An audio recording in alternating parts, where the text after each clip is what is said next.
Hey guys, welcome back to the House Pro webinar series on hot topics for financial management with the kind of view to getting started in 2023 and becoming as efficient as possible in managing your taxes, your cash flow, etc.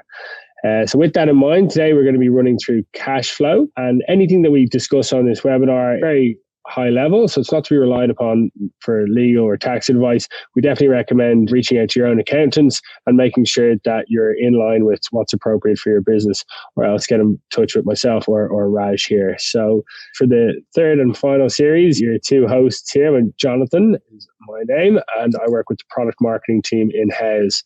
And then we also have Raj from Rivers Accounting, which is Raj is a past master at all of these things, so he's the expert. And he's on here today to give us a bit of a steer through these troubled waters of cash flow. So thanks for being here, Raj. No worries. Thanks for having me. Our pleasure. Yeah, so with that in mind, what I'm going to do is turn you over to Raj, who is an expert in cash flow. So yeah, Raj, why don't you take us away there? Thanks, Jonathan. Hi, guys. Hope you're doing well. Today we're talking about cash flow. So typically in large businesses, this is a process called order to cash.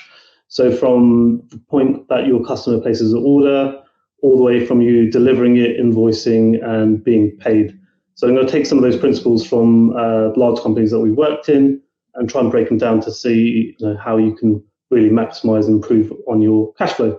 So the first one is invoice promptly. So systems like House will help you do this, where I've seen it many times where people do the work, wait a couple of days or a week, and then something else comes along, and then they get delayed and they've got to forget to send an invoice out. So that obviously delays when your customer can pay you. So have it built into your routine to go into House or any system such as more like House 2 that you use, send out your invoices and make sure that they are delivered to your client so that your client has the appropriate amount of time to pay you.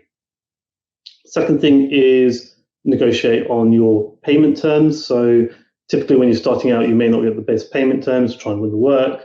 But as you get more established, you can reduce these down from 90 days to 30 days to 7 days. And, you can vary it depending on, do you need to make a material purchase with it? Can you ask for some of that payment up front? Because that's just going straight into costs that you probably can't recover as fast, or, building up that reputation for yourself to try and get those invoice days down, which will help get that cash into your business as soon as possible. You can add in early payment incentives. So for example, if someone pays you under the payment terms, it's 100% of the invoice, but if it would really help you and save you from taking out finance or a loan, if you can give them a 5% discount, which will hopefully be less than the cost of a loan, and they could pay you within 30 days rather than 60 days, then that might be a saving for you, both from bringing cash into the business, but also a saving versus needing to take out a loan or a facility that would be costing you more. And those all help with cash inflows into the business. In terms of with your cash outflows, so negotiate with your suppliers. Earlier on, this might not be the best position versus as you establish yourself. So initially, you might be going to Juicens and they won't give you a trade account. So you have to buy everything in cash up front, which obviously affects your cash flow because you're paying for everything up front.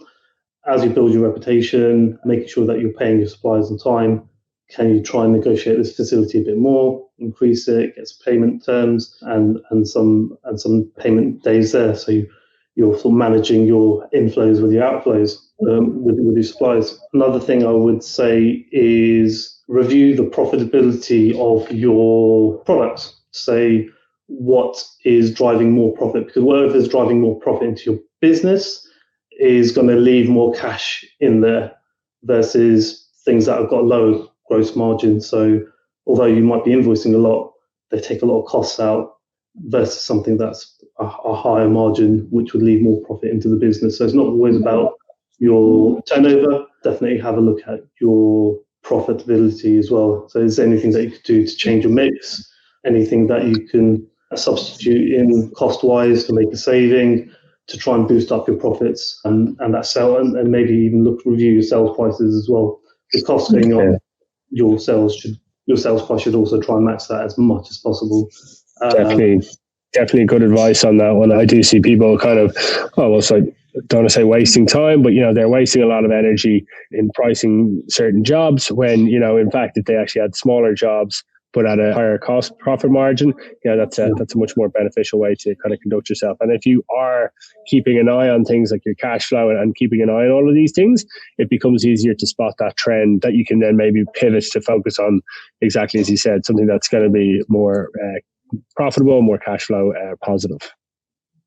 100%. And the other thing is, if you're holding stock, can you hold less of it? I know this has been a challenge recently, and I know a couple of my clients have been trying to buy steel and concrete as quickly as they possibly can, just because material deliveries and all those shortages are really affecting, how quickly they can actually complete projects. So obviously there's a balance to be had given where we are in the world and materials and everything else. So hopefully that would be something that you could work with, but something that needs to be managed is do I hold more stock? But then will this stock help me complete my job invoice quickly? But yes, it's a very tricky talk for this sort of cash flow management element to happen. Going on to the next point, so save for your tax bill. So typically when we've all been employed or worked for someone, we've had our tax deducted at source. So I remember I'm sure everyone's had that shock when they got their first payslip, expecting X and getting Y. And then you become accustomed to just looking at the bottom as opposed to the top. So when you start your own business, you get paid your gross, and you've got to retrain yourself to say, okay, that's not all my money.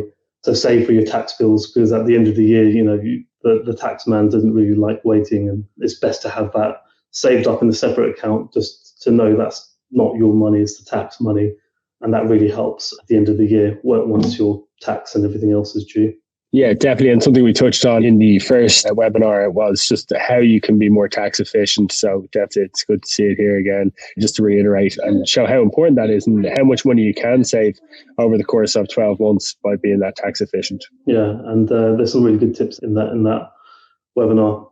Just a couple of other points. So R&D. So if you are doing stuff that's improving a process, services, designing something new, I put this on here because if you are doing any of those costs and you're spending your time, subcontractors' costs, effort, money, and you've made an improvement to a product or a service or something like that, that's really helped build innovation, then you can claim back R&D here. So recently these rules have changed. So you could have previously claim up to, if you're a small business, claim up to about 33% of the relevant costs to improving that process or change or product.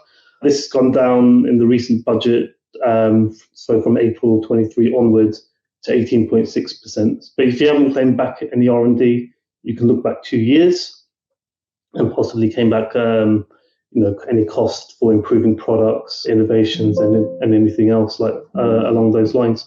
And then a couple of other points. So one point I mentioned in the previous webinar about CIS was going growth status. So if you've done £30,000 worth of business through the CIS as a self-employed person, or £30,000 per director through a company, then it's definitely worth applying. And just a final one, you can't get your invoice payment days down.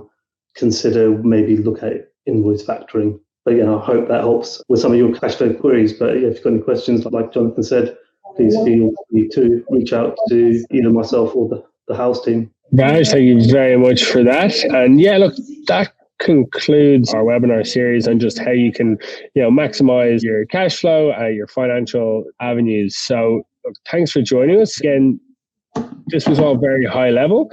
If you wanted, reach out to myself or Raj. We'd be happy to go into more detail on it with you, help you guys save money throughout the course of the year. So you can find more information over on house.co.uk/pro learn. And as I said, myself and Raj are always keen to get in touch. So thanks for joining us over the course of this webinar series. If you do have any questions, please feel free to reach out.